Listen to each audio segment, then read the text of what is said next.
මම දැන් කරලා තියෙන cyber security certifications වලින් exam වලින් දැන් මම කරලා තියෙන අමාරුම එක තමයි මෙන්න මේ OSCP කියන exam එක. අද මම කතා කරන මොකද්ද මේ OSCP exam මේ කියන්නේ කියලා. අයි OSCP එක මම කරේ නැත්තේ. එයාගේ මේකේ pricing කොහොමද? ඔයා මොනවද මේක එන්නේ කලින් කරන්න ඕන ready වෙන්න කොහොමද මේ exam එකට? ඔයා දැන්ට මේකට පටන් ගන්නවා readyද? මේක syllabus එක මොනවද තියෙන්නේ? challenge tabs මොනවද මේක? exam එක මොන වගේද මේක? ඔයා proctoring කොහොමද කරන්න ඕන? එයාගේ තමයි මේක reporting එක කොහොමද ඔයා කරන්න ඕන කියලා මේ වීඩියෝ එකේ අද අපි කතා කරමු in detail. ඉතින් OSCP exam එක නැත්තරම OSCP exam එක Offensive Security Certified Professional කියන exam එකට පස්සේ තියෙන certificate එක. මේක සාමාන්‍යයෙන් මේගොල්ලෝගේ තියෙන OSE3 කියලා certificate එකක්. Offensive Security Certified Expert කියලා. ඒකේ part එක තමයි මෙන්න මේ certificate එක ගත්තම OSCP කරාට පස්සේ step එක තමයි අනිත් එක. මෙන්න මේ exam එක. මේක ඔයාලට උගන්වනවා ගොඩක්ම evasion techniques ඒ වගේම advanced exploitation methods වගේ දේවල් ඔයාලට උගන්වනවා OSEP exam එකේ. මම කතා කරන්නේ මොකද්ද මේ OSCP exam එක කියලා ඔක්කොමලට කලින්. අපි හැමෝම දන්න certificate එක තමයි මෙන්න මේ OSCP exam එක කියලා කියන්නේ. OSCP plus කියලා දැන් ඒක අත්‍තරම තියෙන්නේ. OSCP එකේ ඔයාලට අත්‍තරම උගන්වනවා. ඔයා කිසිම knowledge එකක් ඔයාලට නැති වුණොත් ඔයාලට hacking වලට එන්නේ කොහොමද? basic cyber security offensive security certification එකක් විදිහට තමයි අපි OSCP certification එක ගන්න ගන්න. ඔයාලට nmap ඉදලා ඔයාලට web exploitation techniques website එකක් වැඩ කරන්නේ කොහොමද වගේ දේවල් AD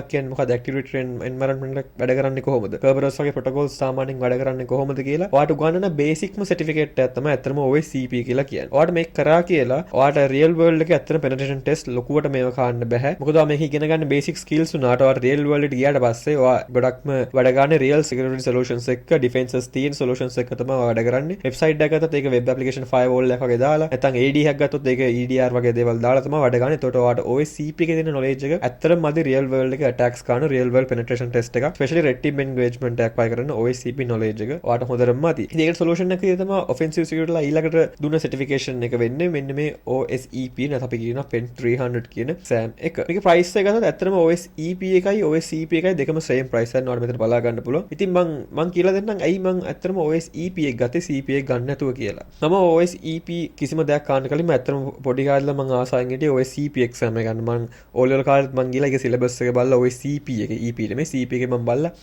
මෙහෙම මේවා දාලා ඇත්තටම ඉගෙන ගන්න තියෙනවනේ මේවා මාර දේවල් නේ කියලා.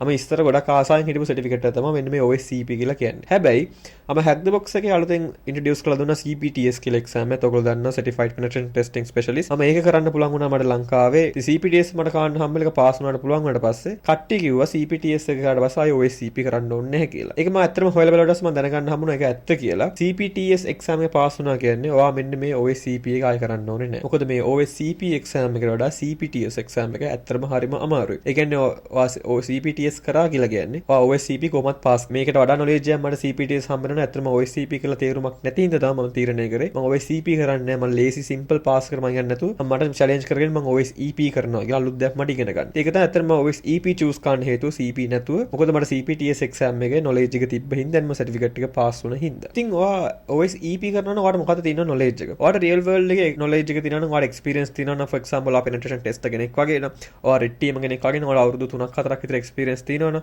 ඔයා දන්නවා නම් කොහොමද pivot වෙන්නේ වගේ දේවල් ඔයාට basic techniques ඔයාට පුළුවන් නම් ඔයාට බය නැතුව පටන් ගන්න පුළුවන් PEN 300 එක නැත්නම් OSCP exam එක කිසිම අවුලක් නැහැ. හැබැයි ඔයාට කිසිම knowledge එකක් නැත්නම් ඔයා student කෙනෙක් නම් ඔයා තමයි undergraduate කෙනෙක් නම් ඔයා තමයි ඉස්කෝලේ කෙනෙක් නම් ඔයාට ඇත්තටම basic knowledge එක ගන්න වෙන තැනක් නැහැ. ඔයා real world එක work කරලා නැහැ. එතකොට ඔයාට වෙනවා certification එක අනිවාර්යෙන් කරන්න. ඔයාට OSCP certification එක ඔයාලා ඇත්තටම කරොත් ඔයාට first job එක ඔයාට ගන්න පුළුවන් වෙනවා. ගොඩක් lazy හොඳ salary එකකට ඔයාට යන්න පුළුවන් වෙයි. but ඔයාට knowledge එක ඇත්තටම මේකෙන් හම්බ වෙනවට වඩා හොඳ knowledge එකක් ඔයාට හම්බ වෙනවා. CPTS exam එක කරන hack the box එකේ. ඉතින් ඔයා CPTS එක කරාට පස්සේ ඔයාට CPTS එක pass කරනකොට බය නැතුව OSEP එකට එන්න පුළුවන්. but CPTS fail වුණා කියලා ඔයාට මේක කරන්න නැතුව ඉන්න ඕනේ නැහැ. ඔයාට ඒක try කරන්න පුළුවන්. ඒ knowledge එක ඔයා penetration test pathway එක hack the box එක කරලා තියෙනවා. ඔයාට ඒ knowledge එක තියෙනවා නම් ඔයා out of the box think කරන වගේ methodology එක හැදලා තියෙනවා නම් ඔයා හැම වෙලාවෙම AI එක use කරන්න නැත්නම් attacks කරන්න, pen test කරන්න, CTF solve කරන්න ඔයාගේ knowledge එක ඔයාට තියෙනවා නම් ඔයාට බය නැතුව OSCP පටන් ගන්න පුළුවන්. ඉතින් මේ methodology එක පැත්තෙන් ඔයාට මොනවද තියෙන knowledge එක? ඔයාට අනිවාර්යයෙන්ම active directory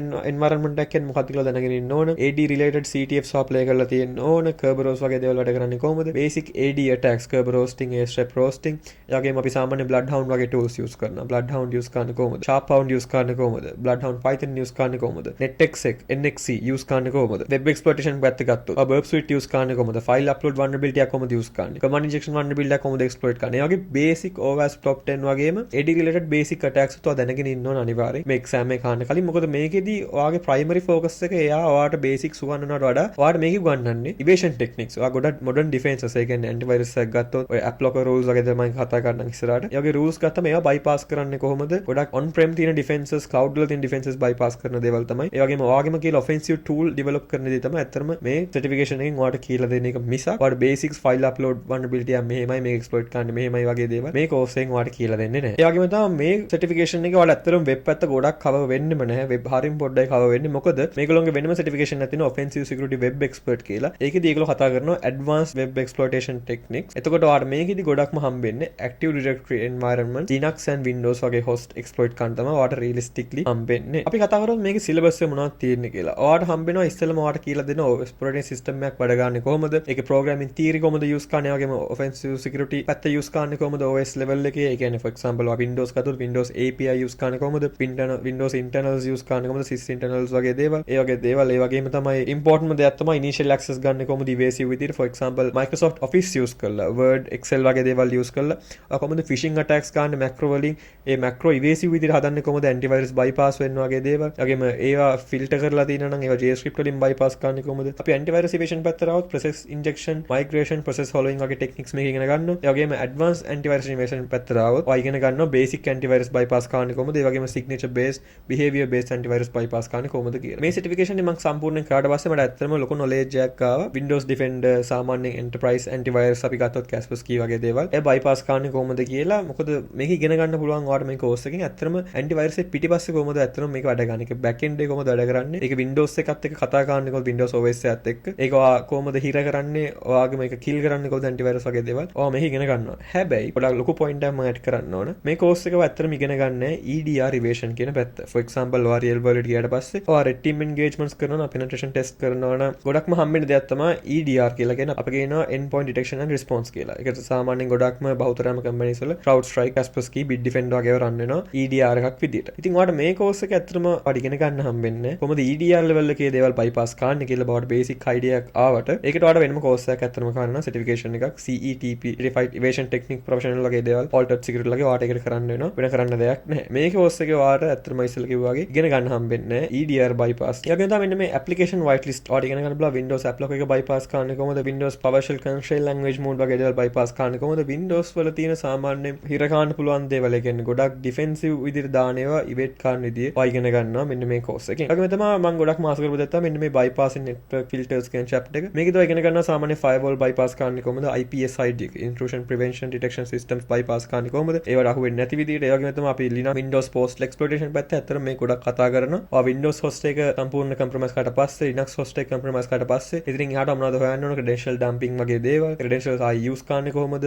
ඒ program files වලින් drivers මේව කරන්නේ කොහොමද වගේ දේවල්. ඒ වගේම තමයි kiosk breakouts කියලා කියන්නේ අපි සාමාන්‍යයෙන් ATM එකක් ගත්තොත් ATM එක සාමාන්‍යයෙන් නැත්තම් ඔය dashboard එකක් ඔය ගත්තොත් slide show යන මොන හරි තැනක advertisement එකක් ඔය ගත්තොත් ඒවා සාමාන්‍යයෙන් තියෙන kiosk environment එක. ඒතකොට ඔයාලට එකෙන් breakout වෙන්නවයි කොහොමද red team engagements වල ගොඩක් useful වෙන දේ. ඒ topic. ඒ වගේම තමයි Windows lateral movement ඔයා කොහොමද Windows machine එක කියලා තව machines වල laterally move වෙන්නේ exploit කරාට පස්සේ Linux වලින් කොහොමද host එකෙන් host එක මාරු වෙන්නේ laterally move වෙන්නේ. ඒ වගේම තමයි ගොඩක් important දෙයක් තමයි මෙන්න මේ Microsoft SQL attacks කියන එක. ගොඩක් enterprises වල run වෙන දෙයක් තමයි enterprise networks වල Microsoft SQL කියලා කියන්නේ MS SQL කියලා කියන්නේ. ඉතින් ඔයා ඉගෙන ගන්නවා මේ course එකේ MS SQL attack කරන්නේ කොහොමද? ඒ වගේම තමයි MS SQL වලින් pivot කරන්නේ කොහොමද? ඔයාගේම tools develop කරන්නේ කොහොමද? ඒක exploit කරන වගේ දේවල් ඔයා මේ course එකේ ඉගෙන ගන්නවා. ඒ වගේම තමයි අමතක කරන්න හොඳම නැති එක තමයි Active Directory exploit කරන විදිහ. Basic to advanced level ඔය ඉගෙන ගන්නවා. limit වෙන්නේ නැහැ. ඒක ගොඩක් hack the box එකේ cape එක level එකට යන්නේ නැති වුණාට Active Directory expert level එක නැති වුණාට සාමාන්‍ය CPDS එකට වඩා මේකෙන් ඔයාලා බලාපොරොත්තු වෙනවා මේ exam එකෙන් ඔයාලට AD පිළිබඳ knowledge එක. ඉතින් ඒකෙත් මම basicම attacks ටිකක් උත් constraint language, unconstrained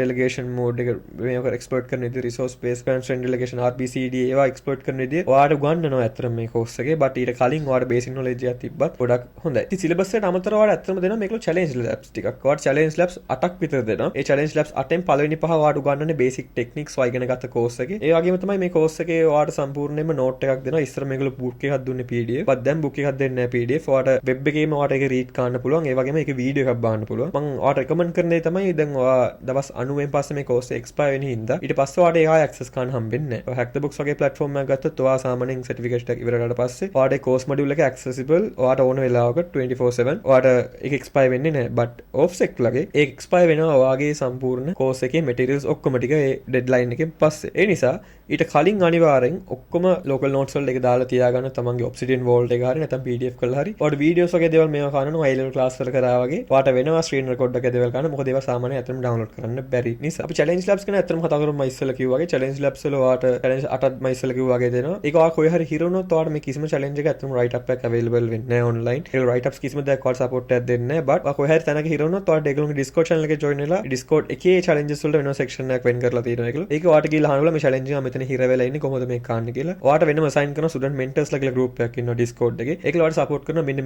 මේ දේවල් try කරන්න. මේ දේවල් try කරන්න කියලා hint දෙනවා ඔයාලට challenge lab solve කරන්න. හැබැයි ඔයාලට exam එක වෙලාවේ කවුරුත් කිසිම hint එකක් දෙන්නේ නැහැ. ඔයාලට කිසිම උදව්වක් ගන්න මේ exam එක ගැන ඉස්සරහට කතා කරන් එන්න. ඉතින් challenges එක ඔයාලට complete කරා කියන්නේ ඔයාලට ඇත්තටම 80ක් විතර ඔයා ready exam එකට කියලා මට බය නැතුව කියන්න පුළුවන්. හැබැයි ඊටු 20 ඔයාලට extra mile එක අනිවාර්යෙන් යන්න වෙනවා. hack the box වගේ platforms use කරලා. ඒක ඔයගොල්ලෝ දැකලා ඇති මම exam එකට කලින් මම live streams කරා OS EP prep කියලා මගේ playlist එකක් වෙනම තියෙනවා. ඒකේ OXDF ගේ OS EP list එක තමයි ඇත්තටම මේක කරේ. ඔයාලට ඒ ටික අනිවාර්යෙන් කරන්න වෙනවා no exceptions. ඔයාලට ඒක අනිවාර්යෙන් කරන්න වෙනවා exam එක pass වෙන්න ඕන. මොකද මේ machines වල තියෙන techniques ඔයාලට ඕන වෙනවා. ගොඩක් වෙලාවට exam එකේදී pass වෙන්න ඕන නම් ඔයාලට ඉක්මනට exam එක කරන්න ඕන නම් ඔයාලට මේ playlist එක කියලා බලන්න පුළුවන්. මේක description එකේ දාලා තියෙනවා. ඒ වගේම තමයි hack the box pro labs කරන ගත්තොත් ඔයාලට අනිවාර්යෙන් hack the box pro labs subscription එකක් ගන්න වෙනවා. ඒකේ ගොඩක් කට්ටිය recommend කරන lab එක තමයි cybernetics කියන lab එක. cybernetics එක ඇත්තටම හොඳයි. මම ඒක full complete කරන්න ඇත්තටම බැරි වුණා. මොකද මම Cepher lab එක ගොඩක් try කරපු ඉඳලා Cepher lab එකත් ඇත්තටම 100% අනිවාර්යෙන් complete කරන්න try ගන්න. මේක කරාගෙන ඇත්තටම 90%ක් වගේ ready වෙනවා exam එකට. මේක ඔයාලට ඉගෙන ගන්න පුළුවන් Cepher lab එකේ evasion, සාමාන්‍ය defender bypass කරන දේවල්, laterally move වෙන විදිහ. ඒ OS EP එකට සමානව knowledge එකකට practice කරන හොඳ playground එක තමයි Cepher lab එක කියලා කියන්නේ. හැබැයි ඔයාලට 100%ක් ඔයාලට exam එකට ready වෙන්න ඕන නම් ඔයාලට අනිවාර්යෙන් 100%ක් cybernetics lab එක complete කරන්න වෙනවා. මොකද ඒකේ තියෙන techniques ගොඩක් ඔයාලට exam එක වෙලාවේ useful වෙන්න තියෙන chance එක ගොඩක් වැඩි. ඒ වගේම තමයි ඔයා challenge labs කරන ගත්තොත් ඇත්තටම ඉස්සෙල්ලා කිව්වා වගේ ඔයාලට OS EP වල වගේ තනි machines වල challenges විතර දෙන්නේ. අනිවාර්යෙන් machine forest ඔයාලට හම්බෙන්නේ AD related machines තමයි ඔයාලට හම්බෙන්නේ. challenge 1 to 8 ඔක්කොම අනිවාර්යෙන් machine දෙකට තුනට වැඩි ප්‍රමාණයක් ඔයාලට හම්බෙනවා එක challenge එකකින්. ඉතින් OS EP වගේ ඇත්තටම ලේසි නෑ. මේකේ challenges හරිම මාරුයි. ඔයාලට practice වෙන්න උනත් challenge labs ටික මොකද ඒක realistic විදිහට මේකලෝ හදලා තියෙන නිසා. exam එක ගත්තොත් ඔයාලට 48 hours proctored exam එක ඇත්තටම තියෙන. proctored කියලා කියන්නේ එයා බලන් ඉන්න. ඔයාලට webcam එක on කරන්න වෙනවා. ඔයාගේ screen එක share කරන්න වෙනවා. ඔයාලට AI use කරන්න බෑ. ඉතින් මේගොල්ලෝගේ AI policy එකක් ඇත්තටම තියෙනවා. ඔයාලට කිසිම AI එකක් use කරන්න බෑ. ඔයාලට ChatGPT, Gemini ද ඔයාලට local AI එකක්වත් ඇත්තටම use කරන්න බෑ. ඔයාලට Google search එකේදී හම්බෙන AI එක use කරන්න පුළුවන්. ඒක short මේවා ගන්න but ඇත්තටම ඒකවත් use කරන්න කියන්නේ මොකද risk එකක් ඉඳ. මම මොනාර දා search කරාම අර Google එකෙන් උඩින් එන AI part එක මම skip කරලා පල්ලෙහා links වලට ගිහලා මම අවශ්‍ය notes වගේ දේවල් මට ඕන නම් තමයි මම ඇත්තටම ගත්තේ. ඉතින් proctoring ගැන මම ඔයාලට කිව්වොත් මම ඇත්තටම කරේ Friday උදේ 4ම exam schedule කරලා තිබ්බේ. 6:45 පාට නැගිටිලා මම laptop එක ඔක්කොම on කරලා my devices මගේ notes ඔක්කොම ready කරගෙන ඒගොල්ලෝ ඔයාලට email එකක් කියනවා මොකද්ද login වෙන්න ඕන portal එකෙන් credentials. ඔයා login වුණාට පස්සේ ඒගොල්ලෝ ඔයාලට room scan එකක් කරනවා. room scan එක කියන්නේ ඔයාගේ webcam එක කරන් සම්පූර්ණ ඔයාගේ room එකම පේන්න ඕන. room එක වෙන කවුරුත් ඉන්න බෑ. ඔයාගේ යාළුවෙක්වත් ඉන්න බෑ. ඔයාගේ parents ලා ඉන්නවා නම් ඒක පොඩ්ඩක් පුළුවන් තරම් තනියෙන් ඉන්න බලන්න. ඒක better ඔයාට. ඔයාලට risk එකක් නෑ. ඒකම තමයි ඊට පස්සේ ඔයාගේ devices එක ගැන commands run කරලා බලනවා. මොන වගේ දේවල්ද ඔයාගේ device එක run වෙන්නේ. වෙන කවුරු වගේ device එක control කරනවද? ඔයා elite දීලා තියෙනවද? ඔයාගේ මොනවද AI වගේ දේවල් local run වෙනවද කියලා ඒගොල්ලෝ බලනවා. proctoring session එක start කරන්න කලින්. ඉතින් proctoring session එක ඔක්කොම ready නම් ඔයාට NIC එකක් අනිවාර්යෙන් ලෑස්ති කරන්න. ඔයාගේ national identity card එක. ඒක ඔයාට webcam එකෙන් පෙන්වන්න වෙනවා. ඉතින් webcam එකෙන් පෙන්වද්දි මගේ ඇත්තටම clear වුණේ නෑ ඒක. ඒකට එයා මට කිව්වා proctor මට කිව්වා exam එකේදී exam එක පටන් ගන්න කලින් මට කිව්වා NIC එක මගේ පැහැදිලි නෑ. ඒ නිසා PDF එකක් හරි photo එකක් හරි පෙන්වන්න කියලා. මට මගේ WhatsApp එකේ තිබ්බා NIC එකේ මගේ photo දෙකක් PDF එකක් විදිහට මම ඒක open කරලා screen share එකේ මම පෙන්නුවට පස්සේ එයා මට proceed කරන්න දුන්නා. කිසි ප්‍රශ්නයක් වුණේ නෑ. ඒ නිසා ඔය exam එකට කලින් අනිවාර්යෙන් ID එක ළඟ තියාගන්න. webcam එක laptop එකේ webcam එක කිසි ප්‍රශ්නයක් නෑ. ඔයාට mic එක ඕන වෙන්නේ නැහැ. මොකද mic එක එයා use කරන්නේ screen share එකයි webcam එක විතරයි use වෙන්නේ. අනිවාර්යෙන් NIC copy එකක් ඔයාගේ machine එකේ තියාගන්න අවශ්‍ය වෙලාවදී එයාට පෙන්වන්න. ඉතින් start කරාට පස්සේ ඔයාට ඕන OS එකක් පාවිච්චි කරන්න පුළුවන්. අතරම exam එක ගන්න Windows or Linux. ඔයගොල්ලෝ දැකලා ඇති මම OS CP එකට අතරම practice කරන Linux Mint machine එකේ. මම exam එක අතරම කරේ Linux Mint host එකෙන් මගේ. Linux Mint ඒගොල්ලෝ මගෙන් අහනවා proctor එක start කරන්න කලින් session එකෙන් ඔයාගෙන් අහනවා මොකක්ද වගේ OS එක කියලා. ඒ OS එකට තමයි ඒගොල්ලෝ ඔයාට commands එවන්නේ. ඒ commands run කරලා ඒගොල්ලෝ output ගන්න තමයි තියෙන්නේ. Linux Mint use කරන කිසි ප්‍රශ්නයක් නැහැ. Linux පාවිච්චි කරන කිසි ප්‍රශ්නයක් නැහැ. හැබැයි ගොඩක් කට්ටිය කියලා තිබ්බා Hyperland වගේ දේවල් use කරන්න එපා. ඔයගොල්ලෝ Arch Linux වගේ use කරනවා නම් පොඩ්ඩක් පරිස්සම් වෙන්න. මොකද සමහරවිට compatibility නැති වෙන්න පුළුවන්. ඉතින් Arch Linux වගේ දේවල් use කරන්න යන්න එපා. ඔයාට sure නම් ඔයාට OS එක ඔයාගේ sure නම් කිසි ප්‍රශ්නයක් නැහැ. මම Kali Linux තමයි use කරේ මම exam එක සම්පූර්ණයෙන්ම කරන එක මට කිසිම issue එකක් වුණේ නැහැ. VPN issues වත් මට කිසිම issue එකක් වුණේ නැහැ. Proctor මට available ඉන්න 48 hours ම Proctor වාට support එකට ඉන්නවා. ඔයාගේ මොන හරි දෙයක් හිර වුණොත් ඔයාට machine revert කරන්න හරි ඕනම දෙයකට. ඒ වගේම තමයි ගොඩක් කට්ටිය suggest කරලා තිබ්බා ඔයාට ඇත්තට proctoring session එක share වෙන්නේ වෙනම software එකකින් නෙමෙයි ඔයාගේ browser එකකින්. ඒ නිසා ගොඩක් කට්ටිය කියලා තිබ්බා ඔයා Brave වගේ දේවල් use කරන්න එපා. ඉතින් මම Firefox use කරේ. Firefox තමයි හැමෝම use කරන්න කියන්නේ exam එක කරන්න. Firefox download කරගෙන Firefox එකෙන් proctoring session එක on කරලා ඒකෙන් screen share කරලා ඔයාගේ monitor මොනිටර්ස්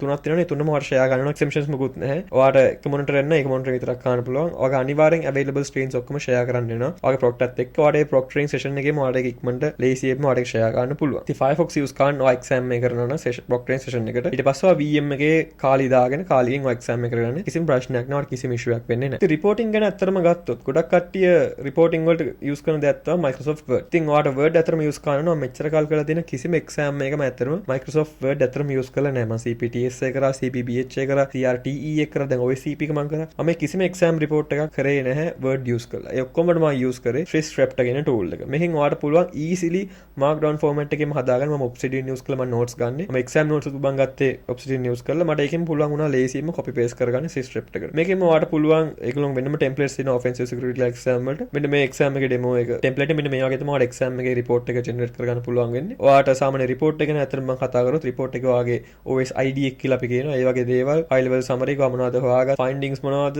flag එක මොකද්ද, ඔයා enumerate කරේ කොහොමද, host එකට යන්න කලින් compromise කරේ කොහොමද, exploit කාට පස්සේ ඇතුලෙන් ඔයා මොනවද කරේ, pivot වෙන වගේ දේවල්, ඊට පස්සේ privilege escalate කරගත්තේ කොහොමද වගේ දේවල්, screenshots එක්ක ඔයා codes උත් එක්ක අනිවාර්යෙන් මේකේ තියෙන්න ඕන. report එක ඇත්තටම මේ ගොඩක්ම important. මොකද ඔයාට exam එක pass වෙන්න තියෙන key එක තමයි මෙන්න මේ report එක. exam එක අතර ඇත්තටම ඔයාට විදි දෙකක් තියෙනවා ඇත්තටම මේ exam එක pass. එකක් තමයි ඔයාට flag 10ක් ගන්න පුළුවන් සම්පූර්ණයෙන්ම. flag එක flag එකක් points 10ක් වටිනවා. ඉතින් ඔයා points 100ක් collect කරගත්ත කියන්නේ ඔයා exam එක pass. අනිත් දේ තමයි secret.txt කියලා file එකක් තියෙනවා. ඔයාට objective එකක් විදිහට ඒගොල්ලෝ දෙනවා exam එක පටන් ගන්න කලින් මේක තමයි ඔයාට කරන්න තියෙන්නේ කියලා. ඉතින් for example ඔයා company එකක් ඔයාට දීලා company කොයි හරි secret.txt එකක් තියෙනවා. ඒක හොයාගත්ත කෙනෙක් ඔයා exam එක pass. ඔයාට ඒතකොට විදි දෙකෙන්ම ඔයාට exam එක pass වෙන්න පුළුවන්. එකක් තමයි flag 10ක් ගන්න එක. අනිත් එක තමයි secret.txt එක ගන්න. මට පුළුවන් වුණා ඇත්තටම මම flag 10ක් මම ගත්තා. flag ඇත්තටම 11ක් 12ක් විතර මම හිතන්නේ මම ගත්තා. තිබ්බ ඔක්කොම flags ටික මම ගත්තා. ඒ වගේම තමයි මම secret.txt එක මට ගන්න පුළුවන් වුණා. ඉතින් මේගොල්ලෝගේ report එකේ ඔක්කොම තියෙන්න ඕන. ඔයාගේ screenshots වල proof. ඔයගොල්ලෝ මේ exam එක කාන්න කලින් අනිවාර්යෙන් ගිහිල්ලා කියවන්න මේකේ ඔක්කොම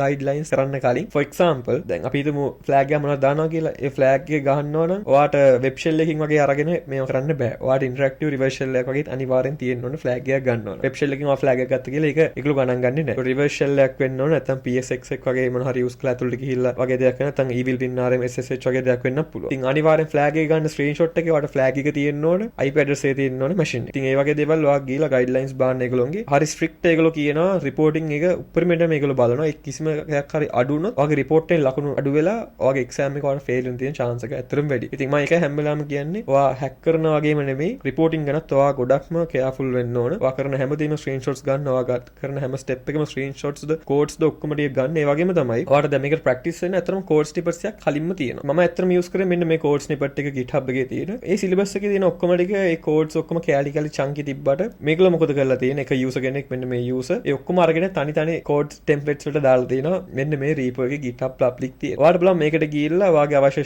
shell code runner එකද වගේ දේවල් අරගෙන edit කරලා ඔයාගේ විදිහට ඒක use කරන්න පුළුවන්. ඔයා මොන හරි දෙයක් මේක edit කරොත් ඔයා අනිවාර්යයෙන්ම report එකේ දාන්න ඕන. මම මේකෙන් තමයි මේ link එක මේකෙන් තමයි ගත්තේ. මම මේක තමයි මේක edit කරේ කියලා. මොන tool එකක් edit කරොත් evasive වෙන්න tool එකේ code එක ලොකුයි නම් ඔයා at least ඒක වෙනම git එකකට දාලා හරි ඒගොල්ලන්ට බලන්න තියෙන්න ඕන. ඔයා ඇත්තටම මේක වෙන කෙනකින් help එකක් ගත්තේ නැහැ කියලා. ඉතින් exam එකේ මම අන්තිමට කියන්නම් ගොඩක්ම කට්ටිය කරන නැත්තම් cheating කියලා දේ. ඔයා offensive security ලගේ exam එක cheat කරලා අහුවුණා. ඔයා for example proctoring session එකේ ඔයා යාළුවෙක් හිටෙන්ද ගෙන්නලා යාළුවට කියලා කරගත්තොත් නැත්නම් ඔයා වෙන කයින් හරි උදව් අරගත්තොත් ඔයා AI එකක් මොන හරි use කරොත් ඔයා permanently ban වෙනවා ඒගොල්ලෝගේ platform එකෙන්. ඔයාට certificate එකයි කරන්න වෙන්නේ නැහැ. ඒ වගේම තමයි ඔයා certificate එක pass වුණාට පස්සේ ඔයා exam report එක කාත් කර share කරගත්තොත් ඔයා යාළුවෙක්ට වාකුත් මම මේක තමයි exam එකේ තිබ්බ බයින් තුම මේක කරන්න කියලා කොහමද complaint එකක් ගියොත් ඒගොල්ලෝ දැනගත්තොත් exam එකේ content ඔයාගේ අතින් leak වෙලා තියෙනවා කියලා. ඒ වගේම තමයි ඔයාගේ machine එක hack වෙලා ඔයා දන්නෙත් නෑ ඔයාගේ අතින් exam report එක ඔයාගේ තින්නේ වෙන කාගරිය අතින් exam hacker ගතින් exam report එක leak කරලා තියෙනවා. ඔයාව hack වෙලා ඔයා දන්නෙත් නැතුව. ඉතින් එහෙම වුණා කියලා ඔයාට කිසිම excuse එකක් නෑ. ඔයා දැනගන්න ඕනේ ඔයාගේ දේවල් පරිස්සම් කරගන්න. ඔයාගේ certificate එක සම්පූර්ණයෙන්ම revoke වෙනවා. ඔයාට